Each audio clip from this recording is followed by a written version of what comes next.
Lectura del Santo Evangelio según San Lucas. En aquel tiempo Jesús reunió a los 12 y les dio poder y autoridad para expulsar toda clase de demonios y para curar enfermedades. Luego los envió a predicar el reino de Dios y a curar a los enfermos. Y les dijo: no lleven nada para el camino, ni bastón, ni morral, ni comida, ni dinero, ni 2 túnicas. Quédense en la casa donde se alojen hasta que se vayan de aquel sitio. Y si en algún pueblo no los reciben, salgan de ahí y sacúdanse el polvo de los pies en señal de acusación. Ellos se pusieron en camino y fueron de pueblo en pueblo predicando el Evangelio y curando en todas partes. Palabra del Señor.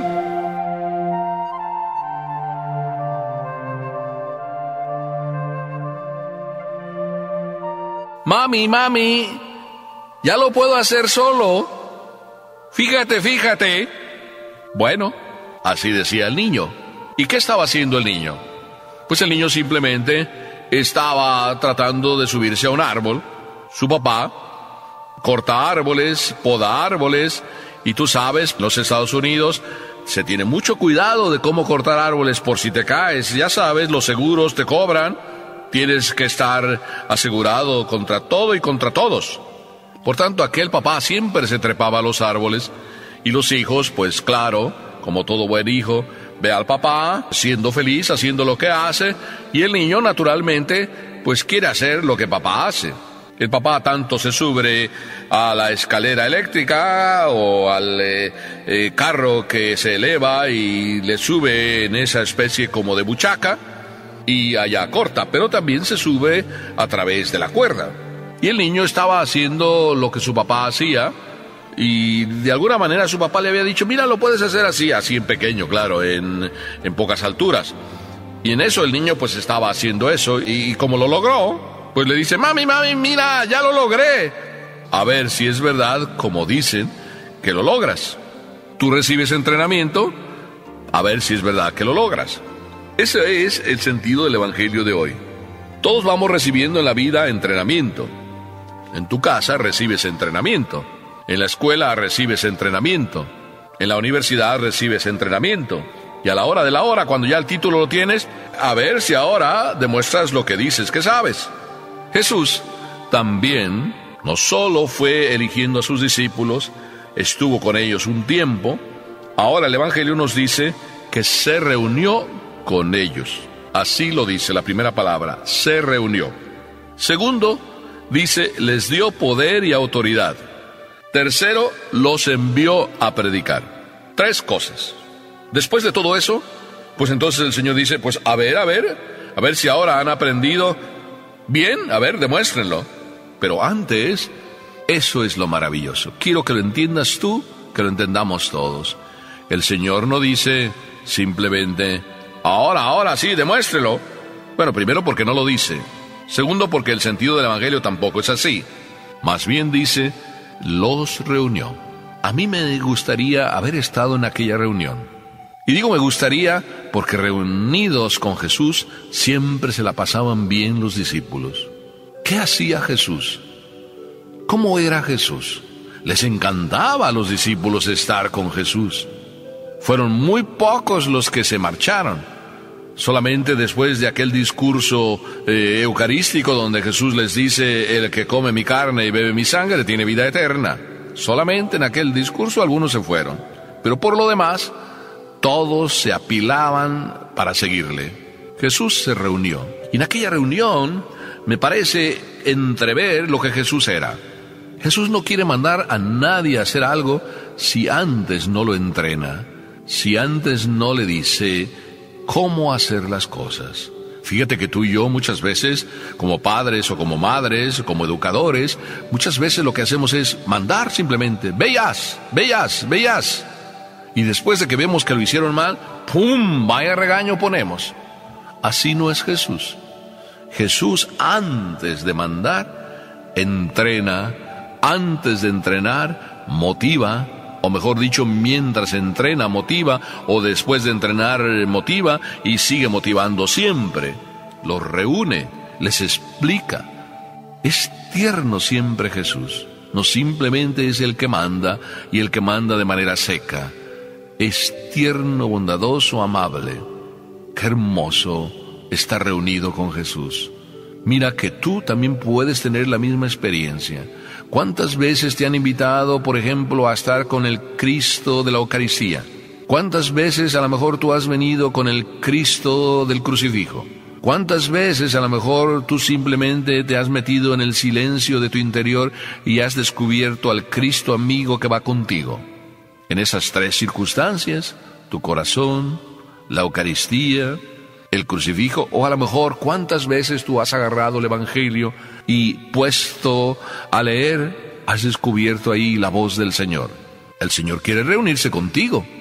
¿Por qué no le das la oportunidad de que el Señor tiernamente no solo te mande, sino lo que más y mejor hace Jesús es explicar cómo hacer las cosas?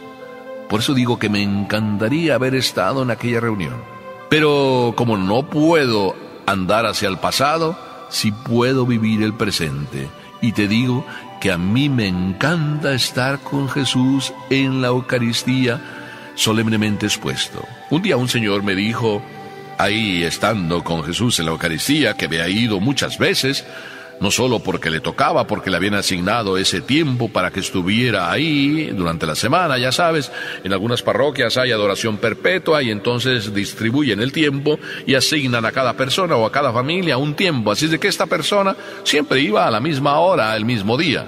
Pero un buen día, como que estaba pasando por momentos tan difíciles que ya no se le ocurrió simplemente estar ahí como siempre estaba, sino que dijo, oye Señor, vengo para hablar contigo, pero para hablar contigo de hombre a hombre, para decirte las cosas que siento, para decirte las cosas que pienso, para decirte por los problemas que paso, para decirte, y no sé la respuesta que le dio el Señor, pero sí puedo decir que el Señor jamás se molestó por aquella pregunta, aquella manera de ponerse delante de Él. Porque el Señor es tan tierno que eso es lo que quiere, que tú también seas tierno, transparente, amable, que tú también seas hombre, que tú también seas eso, hombre que comparte, hombre que abre de par en par su alma, hombre que no habla simplemente con la mente, hombre que no es simplemente de sentimientos así como ya hechos, que siempre es lo mismo, siempre dice lo mismo, en todos los momentos el tema es el mismo y como que se aburre. Jesucristo nunca es aburrido porque siempre va de corazón a corazón y a cada uno tratándonos como somos. Déjate, te lo aconsejo, déjate y háblale de hombre a hombre a ese Jesús que está dentro de tu alma, a ese Jesús que está en el crucifijo, a ese Jesús que está ahí en la Eucaristía. Y ese es el momento de reunirse con Él. Pero luego dice el Evangelio que les dio poder y autoridad. Después de haberles enseñado, les da los elementos. No los manda con las manos vacías. Les da el poder, les da la autoridad. Y no solo les da el poder, la autoridad en el sentido que dice, venga, sí, ustedes pueden expulsar demonios, ustedes pueden curar enfermedades. De hecho, ellos adquirieron toda la confianza, no solo porque Dios les decía eso. Jesús era para ellos ya la presencia del Salvador, la presencia del que había de venir, por tanto creían en Él con toda confianza. Nosotros también creemos en Dios con toda confianza cuando nos habla dentro de nuestro corazón. Quizá a veces sí, quizá a veces no. Quizá a veces, a lo mejor, como que confías y te pasa lo que aquel que se caía por un precipicio y estaba todo lleno de neblina, todo aquello en medio de nubes. Así es de que no sabía si iba a caer ahí al fondo, quién sabe a dónde. Y le daba mucho miedo descolgarse de aquella rama de la que se agarró por casualidad. Y el Señor le dijo, tírate, aquí estoy. Bueno, era una voz que le escuchaba. Tírate, aquí estoy. Y él no se tiraba. Y después de escuchar muchas veces la misma voz, tírate que aquí estoy. Y él respondió, ¿hay alguien más? ¿Hay alguien más? Como que a veces queremos tener la experiencia del tocar al Señor. ¿Cuántas veces el Señor precisamente lo que quiere hacer que tú experimentes es que no se trata de tocarlo, se trata de vivirlo, se trata de experimentarlo. Tú crees en Él, de tal manera crees en Él que te dejas fiar y confías que el poder, sí, el poder te lo ha dado también a ti, para curar, para expulsar demonios, en primer lugar para curarte tú de tus enfermedades, para curarte tú de tus dificultades, de tus tentaciones, de tus problemas, para curar también a otros de todas esas enfermedades que viven, que llevan. Y dice además el Evangelio que luego, después de darles el poder, los envió a predicar el reino de Dios y a curar enfermos. Quiero decirte también lo mismo, a ti y a mí el Señor nos envía. Y el Señor nos envía a decir que el reino de Dios ya está aquí, que el reino de Dios está en tu corazón, que el reino de Dios hay que abrir de par en par el alma para que llegue, sí, para que llegue en cada una de las almas. ¿Por qué a veces el reino de Dios no está en el corazón de las almas? Probablemente porque tú y yo no damos el testimonio del reino de Dios en nuestras almas. Y a veces el reino de Dios no está en nuestras almas porque, queriendo venir, no le abrimos de par en par las puertas de nuestro corazón. Cada vez que el Señor toca a tu puerta, tú le dices, entra, o tú le dices, no, esa ya es la de al lado. Quizá tú eres de esos que le dicen al Señor, ahí estás, Señor, sí, pero ve mejor a la puerta del vecino. Quiero decirte que el Señor es tan tierno, tan bondadoso, tan amable, que nunca te va a pedir cuentas ni te va a exigir de mala manera. Confía en el Señor. Primero se va a reunir contigo, te va a explicar cómo hacer las cosas y después te va a lanzar a predicar. ¿Quieres venir conmigo? ¿Quieres acompañarme? ¿Quieres predicar? ¿Quieres curar a todos esos hombres que están enfermos de tantas enfermedades morales, espirituales, materiales, físicas? Yo estoy contigo, así dice el Señor. Déjate entonces creer por Dios, que a ti también te quiere, y no solo te quiere, sino se quiere reunir contigo, te quiere explicar cómo hacer y te quiere mandar a que vayas ahí a dar testimonio de lo que Él es, un Dios paternal, bueno, tierno, misericordioso, para unos hijos que le abren las puertas de su corazón. Amén.